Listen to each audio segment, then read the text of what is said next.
Hai, salam sejahtera. Apa khabar semua? Saya Dr. Aliza Ali. Hari ini saya nak bercerita sikit tentang program Master of Early Childhood Education di Open University Malaysia. Saya pasti ramai antara anda di sana yang ingin melanjutkan pengajian pada peringkat master, tetapi anda kurang pasti program apakah dan program bagaimanakah yang sesuai dengan anda dan apakah manfaat yang akan anda perolehi setelah anda mengikuti program ini. Program Master of Early Childhood Education di Open University Malaysia ini telah mendapat pengiktirafan daripada Badan NQA dan telah mendapat akreditasi penuh pada tahun 2017. Program ini direka khas untuk mereka yang ingin menyambung pengajian pada peringkat master dan berminat untuk menjalankan kajian pada peringkat pendidikan awal kanak-kanak.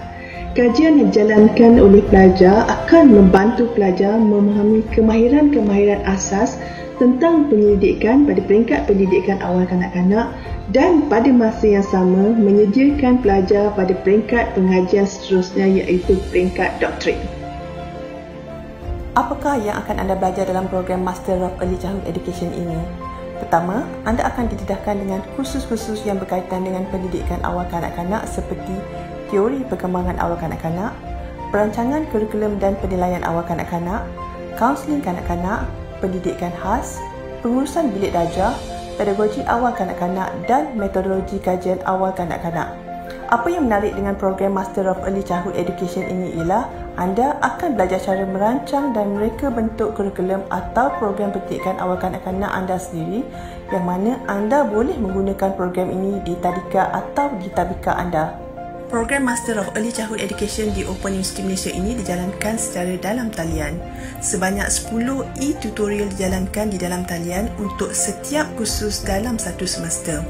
E-tutorial ini dijalankan dalam bentuk kelas virtual melalui sistem MyInspire dan pelajar juga boleh berkomunikasi dengan e-tutor mereka melalui e-forum pada bila-bila masa dan di mana-mana.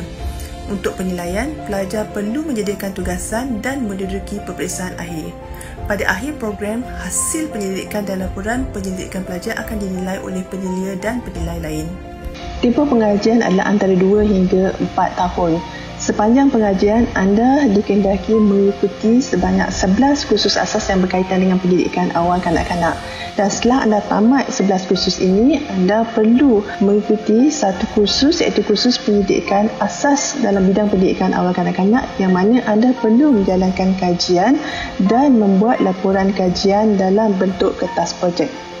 Program ini sesuai untuk mereka yang berminat untuk meningkatkan pengetahuan mereka tentang pendidikan awal kanak-kanak dan juga mereka yang sedang bekerja dengan kanak-kanak seperti pengasuh kanak-kanak, guru prasekolah dan juga bakal pensyarah pendidikan awal kanak-kanak.